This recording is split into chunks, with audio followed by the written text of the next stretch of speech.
Hi, Carol Beringer here, and welcome to the Amazing Movement podcast. And the purpose of this podcast is to help you find as much joy and well-being in your life day in and day out.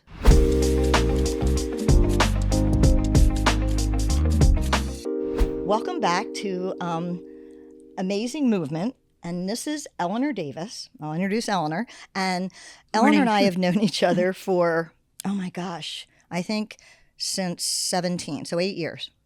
And Eleanor is such an inspiration to me. And we both had a morning. So we thought we were going to get here and calmly begin a podcast. And Eleanor didn't know that she was going to be filmed. She thought it was speaking only. And I was at the dentist, which took a half an hour longer than I anticipated. So we both just rushed in here. So we met in 2018 because Eleanor came to my Pilates studio and we became fast friends. We did. Yes. And so Eleanor inspires me because she grew up in Pittsburgh. So I'm going to let you tell a little bit of your story about how you arrived in Philadelphia. Okay. Well, actually, I grew up in Pittsburgh and I'm from a big family, one of 6 kids, the fourth one. So that has something to do with my birth order and who I am. But I went to nursing school in Pittsburgh at the Western Pennsylvania Hospital. And while I was there, I always felt that I wanted to be a doctor. And so when I graduated, I worked in the operating room for a year, got my skills together, and then I actually moved to Philadelphia and got my certificate at Temple University and became a nurse anesthetist. And I felt that I could work my way through medical school because I didn't have the funds. And,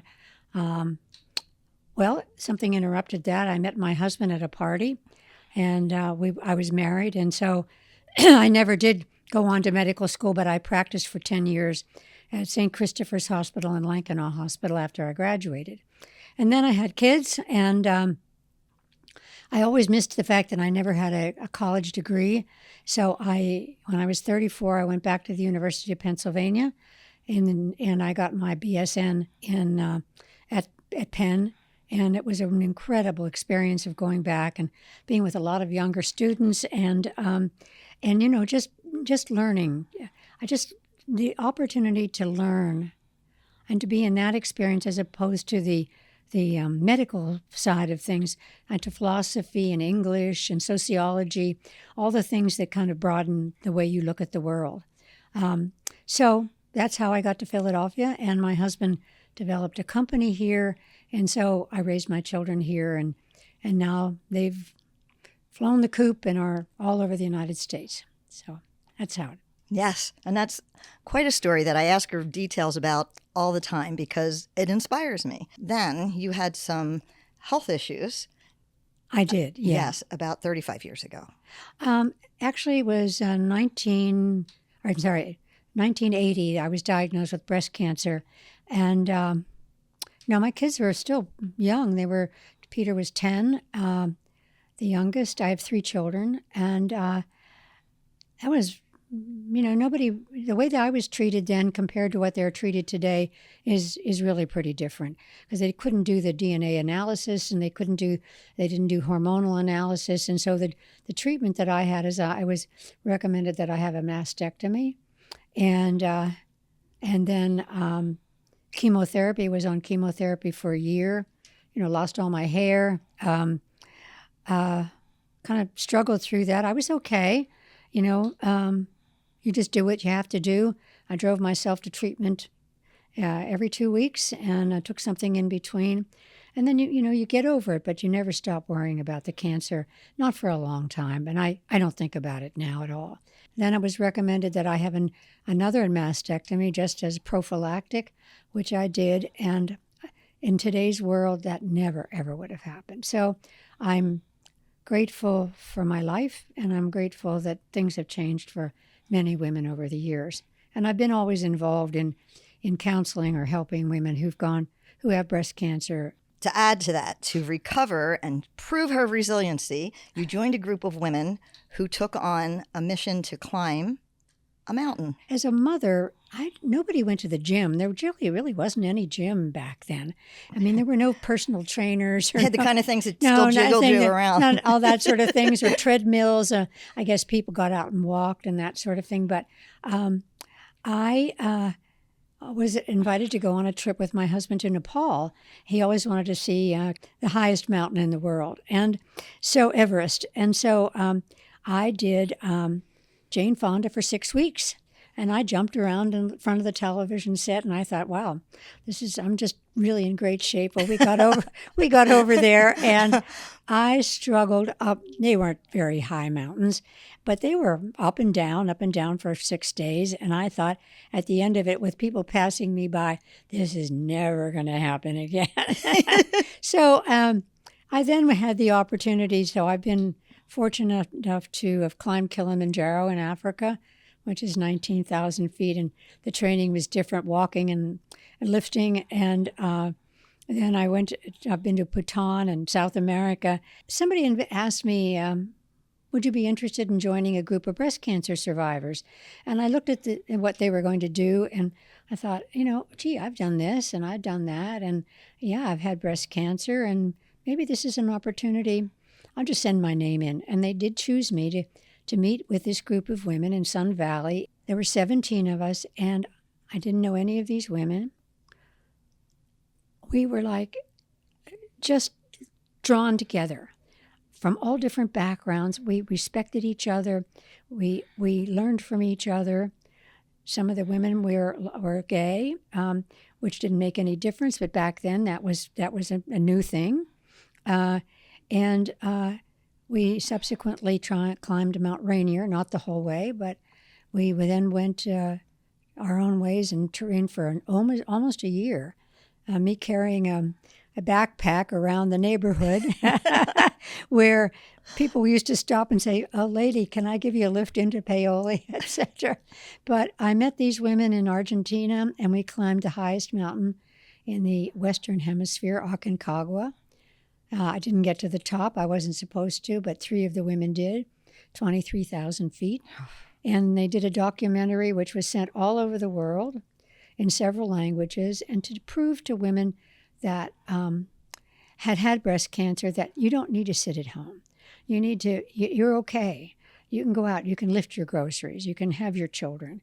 You can participate in the world just like everybody else, and that to move on. And it was a life-changing experience. And this year, we're all going to be together for our 30th reunion. I didn't know that. That's it's awesome. Coming up in May. Where are you going to have that reunion? We're in California. So, yes. And then not only those accomplishments, when did you learn to fly a plane? Oh, well, I was afraid of flying. I grew afraid, I think, once I had children. And it used to be really difficult to get on a plane.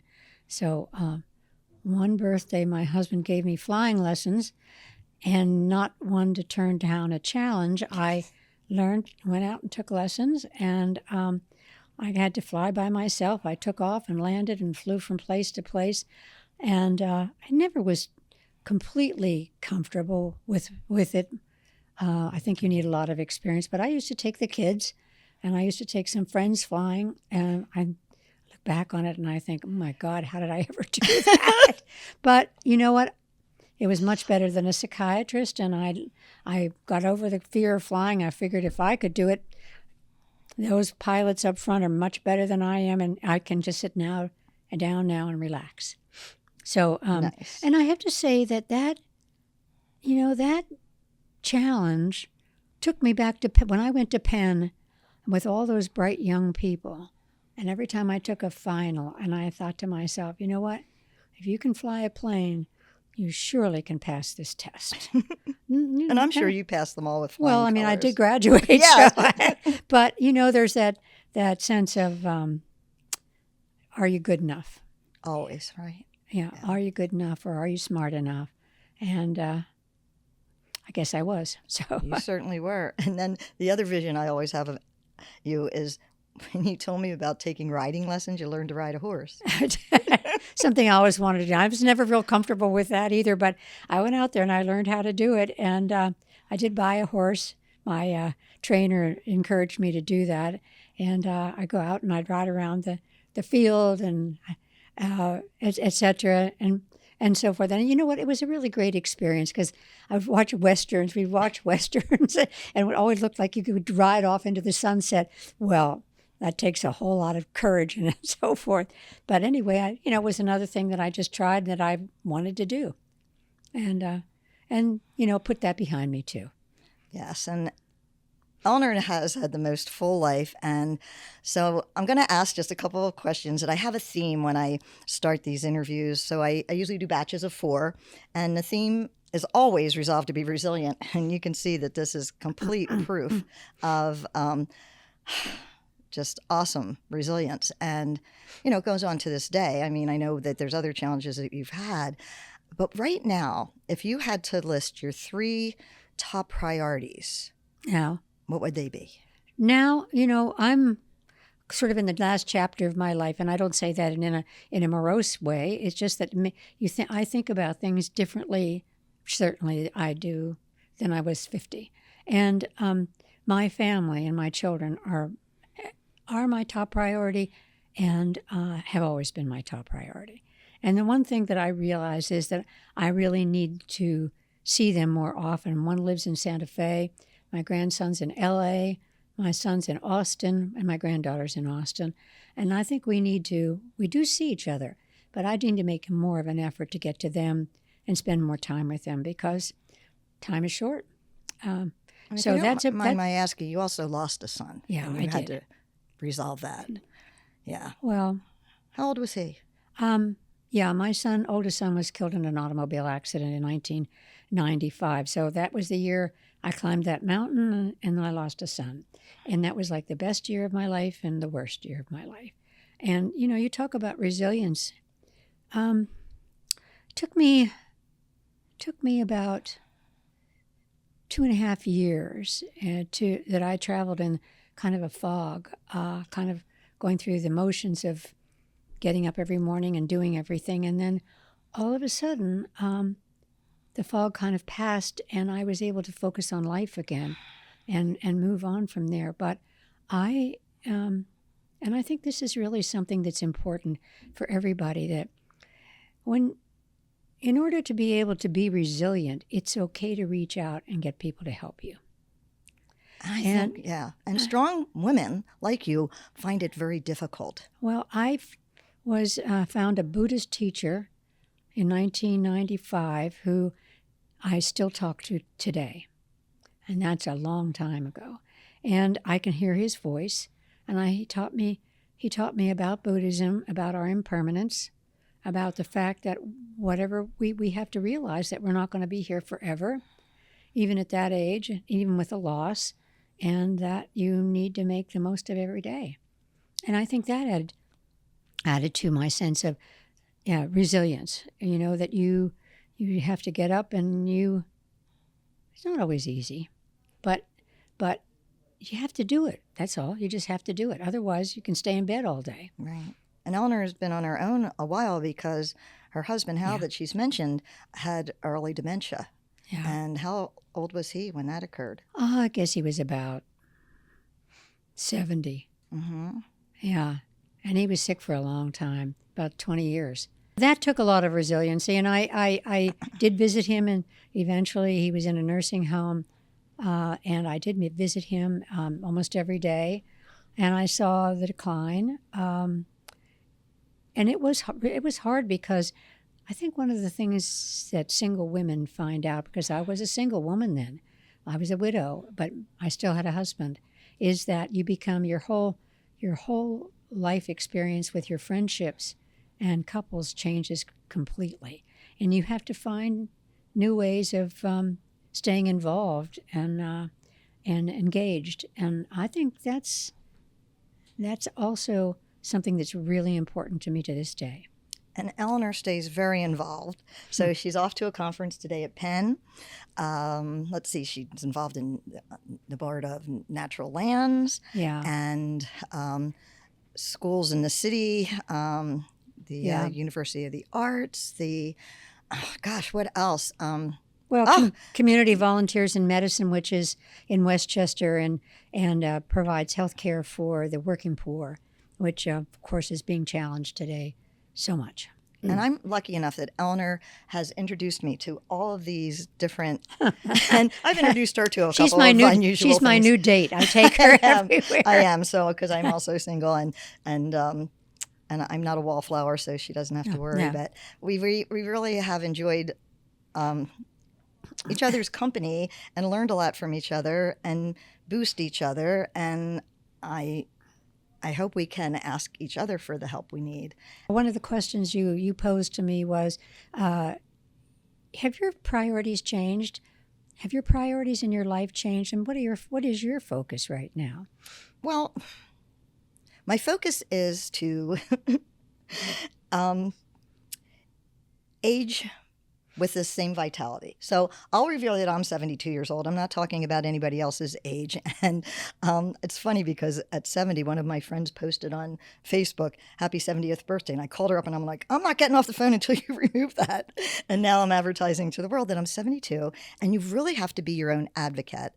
And your children aren't nearby. I have only one son. And I continue to build a network of people that I can rely on and that they can rely on me, and health professionals, both alternative and medical. So it's really, I always say aging is not for weenies.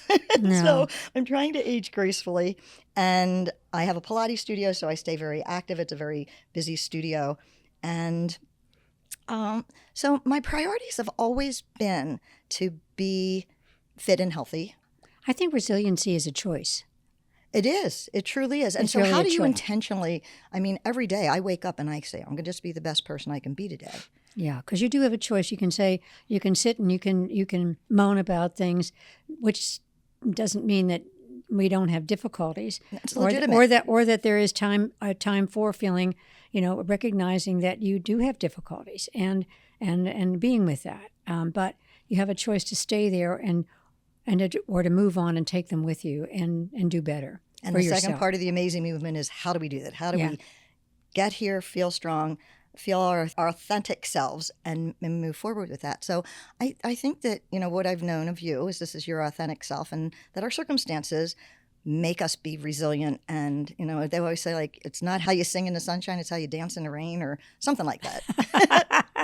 So we have some other guests that are going to join us. Part of what I'm going to include in this episode, this segment, is that friends are the family that we build for ourselves, that we choose for ourselves. Yeah. And so the two women that are going to join us are sisters, and I'll introduce them. And Eleanor met Sarah, who's coming in, was her trainer, and her sister Liz I met during yoga training. And then Liz decided that I should meet Eleanor, and that's what brought us all together. So hello, ladies. Come on in here and join us. Friends are the family we choose for ourselves. But you two are already, and you are best friends. But I would still choose you, Liz. I would still choose you, too. I met Eleanor because you were her trainer at some point. Yes, I was. And then I became friends with Liz Yes. during a yoga training. 20-some years ago. So Yeah. long ago. Believe it or not. How's that possible? Well, do you know, I always think people think of setting up romantic partnerships. People always think, oh, we should set you up with somebody. But I've kind of felt like I think you should set friends up too. Right. Oh, When you meet people that you just think are going to get along. And that's kind of how that all came Right. about. I just Connection. thought you guys would, All sorts of connections. hit it off. And Each of us has been single at different times. Yeah, baby. Or now. And Yeah. and that shifts your thoughts, because we've had children also. Mm-hmm. And when you're alone, like, you really find that a network of women. Hallelujah. Yeah. Thank goodness for that. Right. Yeah. You two always had each other. I didn't have any sisters. You had several. Right. But they're not nearby. So Well, no, but I talked to my one sister Yeah. who's going through breast cancer right now and chemo, and I speak to her every day. I call every day. where check does she on- live? She lives in Florida. She lives in Florida, and the other sister lives in Pittsburgh. So I mean, but there's a circle. But and I think I really depend on my female friends, and I think women are better at connecting with each other and maintaining relationships. Absolutely. I really The do. gatherer. They gather. They reveal more about themselves. They share. It's not just about sports or how. Well, we thrive on that careers. level of connection in a deeper way. We needed to. We had to take care of the tribe, and we had to work together in order to survive. So I think there's that innate, built-in connection that we need each other for. I think that's true because even if you go back to hunters and gatherers, the men were out hunting bears and whatever mammoths, dragging them home. But the women were always either with the children or doing something around food. It was a more cooperative Yeah. kind of relationship rather than a competitive relationship. Mm-hmm. I think that's when women work the best, and those are the sort of relationships that are the best. Of course, you do have female friendship groups that can be competitive, but you seek others who have a similar view to you. Do you know? Yes. So I'm always attracted to female friends that have that more cooperative, communal kind of attitude towards friendships. Well, I think that's when we're at our healthiest and our best, and our brains are primed and prepped for that. And the evolution of the way society has evolved faster than our brains are able to. So I think fundamentally, that's what we need to thrive. Because I had all brothers and all boys. So I have a 40-year-old son, and I can see that in his generation, it's coming back to more of a cooperative, like the way their relationships and parenting occur is very different from, our generation. Yes, yeah, I agree. Yeah, we were just talking about that the other day, and I do think that. I think, household tasks are shared more or talked about. People, I think younger couples now consciously talk about their roles and how to divide the labor, or, who is, maybe somebody's job is more demanding. So there's somebody double else needs careers to, also much more exactly. often now.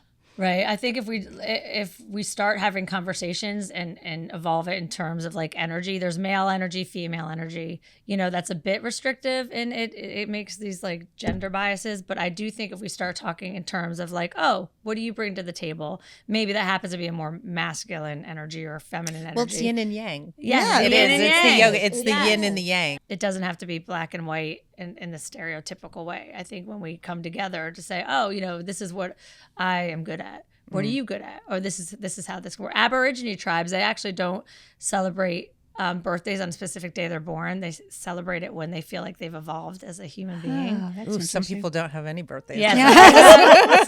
No birthdays. But I just think that's really cool. Like, oh, this is what I've evolved. This is what I can contribute to. And I feel like if we all have that conversation a lot more, we're like, oh, that's great. It doesn't have to be the typical thing that you have to be pigeonholed into. Yeah, I don't Then think I those think that's a conversations beautiful used to thing. happen. Actually, when I went back to Penn, I took women's studies, which was really quite interesting. But so in my home, I used to invite all my family to come for Thanksgiving, and because I had a big house and I had 5 brothers and sisters, and they had wives and they had children. They all would come for 3 days. Wow. So out of women's studies, we were given the task, how do people divide up tasks? And so I actually asked my brothers and brothers-in-law to write out how they prepared to come for Thanksgiving. And then I asked my sisters to do the same. And the guys actually did write out what their preparation was. And it was exactly What was it? Well, exactly. Well, they made sure the car was working. They made sure that they had plenty of gas. They made sure that they could fit in any suitcases, that the weather was okay, that the driving was going to be safe, what time they should leave, and, all things that really do take care of the family. And that was their job. That's what they felt. And then my sisters, of course, never even thought about that. What they talk about, what could they make? What kind of food could they bring? Was it going to be cold? What kind of clothing? What did they need to dress up in at night? Etc. So it was complete. It was such an interesting that is very interesting. dialogue between and they actually wrote these things out. I was so surprised. to contribute. That must have been really a nice lot that of fun. They followed through with that. Well, the way things have shifted, my son, who just got married, it'll be 2 years soon, the first conversation he had with his now wife, she asked him, "Do you cook?" And he happens to cook, and he said yes. And she goes, "Good, because I don't."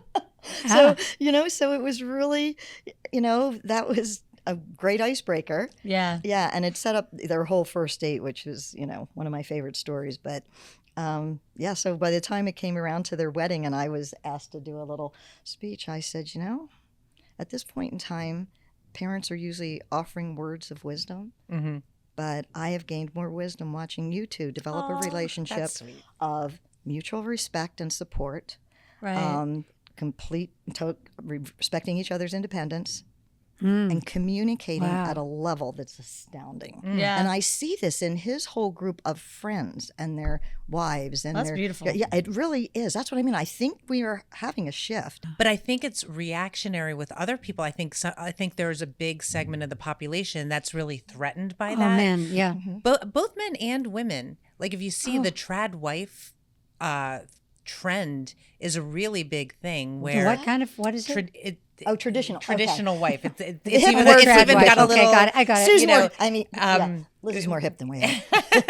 I do have Instagram, but I think we are at a time in society where there is there is a conflict. I don't think anybody would disagree with that. No, I agree. There's that. So this polarization, I think, is because people are uncomfortable with change, either on a micro level, just in their own lives, or a societal level.